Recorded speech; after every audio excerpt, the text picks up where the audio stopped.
రేయ్ చూడరా ఏదో చేస్తున్నారా ఎవరై ఉంటారు చూడరా రేయ్ దిక్కులు చూడకరా అది చూడరా ఎవరై ఉంటారు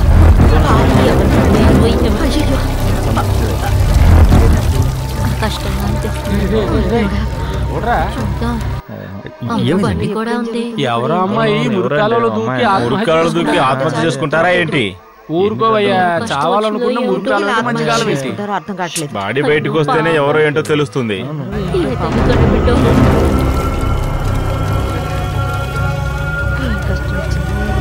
అమ్మో అన్యాయం జరిగిపోతుంది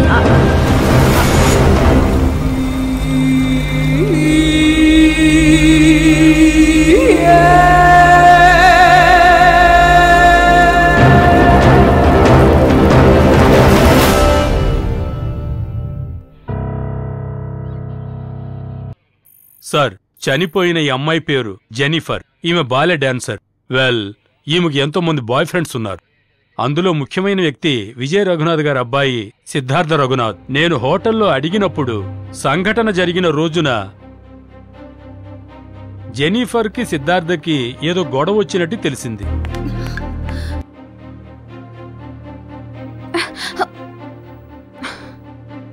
నీకు నాకు అంతా అయిపోయింది. నీ జోలికి నేను రాను, నా జోలికి నువ్వు రావు. రాత్రికి రాత్రే నిన్ను ప్రపంచ సుందరగా చేసేయగలను. జెనిఫర్ అందరి ముందు అతన్ని చెంపదెబ్బ కొట్టినట్టు తెలిసింది. ఆ తర్వాత తను మురికాల్లో శవంగా తేలింది. ఇందులో ముఖ్యమైన విషయం ఏంటంటే జెనిఫర్ అక్కడి నుంచి వెళ్లకముందే సిద్ధార్థ బయటకు వెళ్లిపోయాడు. ఇది హత్య ఆత్మహత్య అని ఇంతవరకు అంతుపట్టడం లేదు. ఇప్పుడు సిద్ధార్థను విచారిస్తే ఈ హత్యకు అతనికి సంబంధం ఉందా లేక ఇంకెవరైనా ఫాలో చేసి తనను హత్య చేశారా అన్న విషయం తెలుస్తుంది. అదంతా ఈజీ కాదు, ఎందుకంటే అది పెద్దవాళ్ల విషయం. పెద్దోళ్ల విషయం అంటే ఆస్తికి మాత్రమే కాదు, వాళ్ళు చేసే తప్పులకు కూడా బినామీలో ఉంచుకుంటారు. అందుకే వాళ్ళు పెద్దవాళ్ళు. సిటీలో ఎక్కువ అమ్మాయిలు కనపడకుండా పోతున్నారని ఆల్రెడీ నాకు ప్రెషర్ ఉంది. తప్పు చేసిన వాళ్ళు ఎంత పెద్దవాళ్ళైనా సరే వెంటనే అరెస్ట్ చేయమని సీఎం నాకు ఆర్డర్స్ ఇచ్చారు. వెంటనే ఇన్వెస్టిగేషన్ స్టార్ట్ చేయండి. ఓకే? సిద్ధార్థన్ రమ్మని చెప్పు. Okay sir.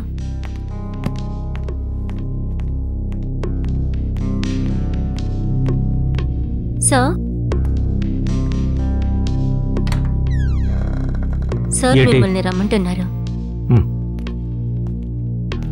పిలిచారా నాన్న? సిద్ధార్థ్, నిశ్చితార్థం రాత్రి నువ్వెక్కడికైనా వెళ్ళావా? ఫ్రెండ్స్ కు పార్టీ ఇవ్వడానికి బయటకు వెళ్ళాను నాన్న. అంతేనా? వేరే ఎక్కడికి వెళ్ళలేదుగా? లేదు నాన్న, పార్టీ అయిపోయిన తర్వాత నేరుగా ఇంటికొచ్చాను. జెనిఫర్ ఎవరు? నా ఫ్రెండ్. జెనిఫర్ చనిపోయింది తెలుసు. నేను న్యూస్లో చూశాను. తనకు నీకు ఏదైనా గొడవ? No dad. మరి పోలీసులు ఎందుకు నిన్ను ఎంక్వైరీకి పిలుస్తున్నారు? నన్నా? సిద్ధార్థ్, నేను మీ నాన్నని. ఏదైనా సరే ఓపెన్ గా మాట్లాడు. సారీ నాన్న, నాకు జెనిఫర్కు గొడవైన మాట నిజం. ఓ కోపంలో తన్ని ఏదైనా చెయ్యాలని అక్కడికి వెళ్ళాను. కానీ నా ఫ్రెండ్స్. మామా, దాన్ని వేసేయడానికి ఇది సరైన టైం కాదు. నా మాటేను. నా గర్ల్ ఫ్రెండ్ నాకు మాత్రమే గర్ల్ ఫ్రెండ్ గా ఉండాలరా? ఎప్పుడైతే నన్ను వదిలి ఇంకొకటి గర్ల్ ఫ్రెండ్ గా వెళ్ళిందో అప్పుడే తను బతకడానికి అర్హత కోల్పోయింది. నీ పెళ్లితోనే నీ గౌరవం ఆధారపడుందని ఆ విషయాన్ని గుర్తుంచుకోమని వాళ్ళు నాతో అన్నారు నాన్న. మీకు ఇబ్బంది కలగకూడదని నేను అక్కడి నుంచి వచ్చాను. తను చనిపోయిందన్న విషయాన్ని నేను న్యూస్లో చూసే తెలుసుకున్నాను. మీ అబ్బాయినేంటి నేను అలా చేస్తాను నాన్న? పోలీసులు అనుమానిస్తున్నారని మీరు నన్ను అనుమానిస్తారా నాన్న?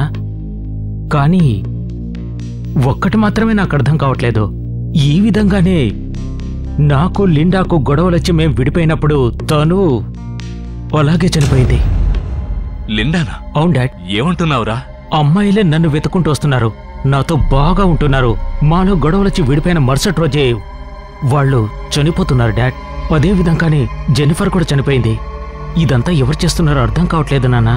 జెనిఫర్ విషయంలో నన్ను ఎవరు ఇరికించేస్తారని చాలా భయంగా ఉంది నాన్న.